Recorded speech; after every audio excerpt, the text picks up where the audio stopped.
My dear Heart Talk Yogini, today I'll talk about a powerful tool of intention setting and invoking the energy of change in your life. This is relevant at any time of the year, but of course the start of a new year is a highly auspicious time that's ripe for setting intentions and pouring some powerful energy into them. My intention for Heart Talk Yoga is to transform common unhappiness into uncommon happiness by dismantling the components of common unhappiness one by one. For example, one component is that we're not fully present in the present moment because we resist our actual experience. We flee from it into ruminating, fantasizing, angering, or any other distractions. I call them exit strategies. I talk about it in the video entitled Finding Happiness Where You Least Expect It. Another is that we orient ourselves to the external rather than the internal points of reference. We're taught, conditioned really, to emulate others rather than organically emerge as who we truly are.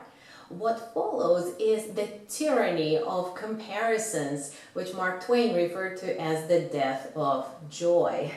For more on this, check out the episode called 99% of People Get This Wrong on self-esteem and uncommon happiness. The common unhappiness component that we'll zero in on today is being trapped inside the think box. The situation here is that we buy into our own thoughts. We believe that they are real. We believe that whatever we believe is real, including what we think about ourselves. This concept of ourselves that we construct traps us. What's even more disturbing is that we project into the future based on this limited and limiting concept of ourselves. What's truly heartbreaking is that we call this thinking realistically. Really? What reality is it that we're basing this thinking on? For thinking to be realistic, we need to have sufficient data points about the reality of the future. Do you? The truth is, we're basing our thinking about the future on the data points from the past. True? Well, that's all we have after all. Assuming that neither we nor any conditions or situations around us don't change a wink, our projection might be on point. But is that realistic? Okay, now that I've sufficiently confused your rational mind, let's turn to your imagination, shall we? What I have here today is a totally right brain exercise. Your left brain can take a vacation, which I'm sure it deserves after working overtime a whole year. In the meantime, with our right brains, we'll be creating a vision board. You'll need a large piece of paper, a glue stick or tape, scissors, a pen or markers, and a stack of old magazines. Make sure that the magazines are diverse. You don't want them to be all about finance or all about fashion or all about health. A good diverse mix is best. If you don't have old magazines, you've already done your feng shui for the year, good for you. You can use Google Images. Set all your tools in front of you and take a comfortable seat. You can light a candle if you wish. That's a nice touch to help center and clear your mind and create a sacred ritual space for this visioning project. Then close your eyes. Take a few deep breaths and allow them to bring you deep inside into the core of your being.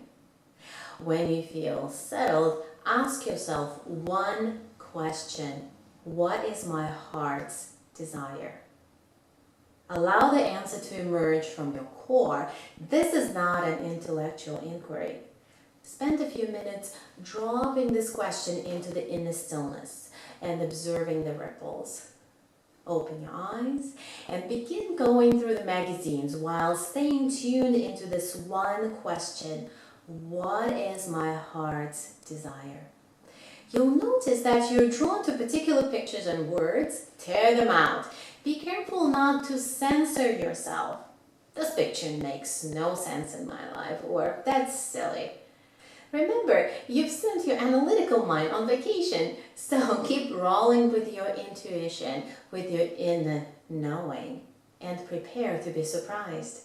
If you're working with Google Images, use words that came up in your meditation as keywords for your search, one by one. Then save the images you resonate with to your vision board folder or send them to print right away. When you have a pile of images ready, begin arranging them on the board. You can write or draw on a tool, whatever your inspiration moves you to do.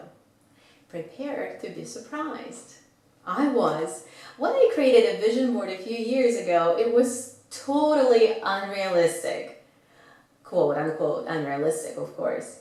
I was working full-time. I was in a full-time doctoral program, a part-time private practice, and I taught part-time as an adjunct professor in a master's program. And I was a new mom on my vision board. Desires for more yoga, more time, and more money showed up among other things. I thought, how is that going to happen? If I want more money, I need to work more hours. Here goes my time and my yoga. If I want more time, I'll have to give up the idea of making more money, right? That's what the data points I had at the time told me, and yes, it was right. There was no solution, yet my vision board thought otherwise. Some time passed, I graduated from the doctoral program, left my job, expanded my private practice, and began teaching online. Here, I had my trifecta: more yoga, more time, and more money. Don't let realistic thinking stop here. Realistic is another word for limited vision. Push the limits. Think unrealistically with your right brain. Create your vision board. P.S. I would love to see it. And see you next week. Until then, listen to your heart.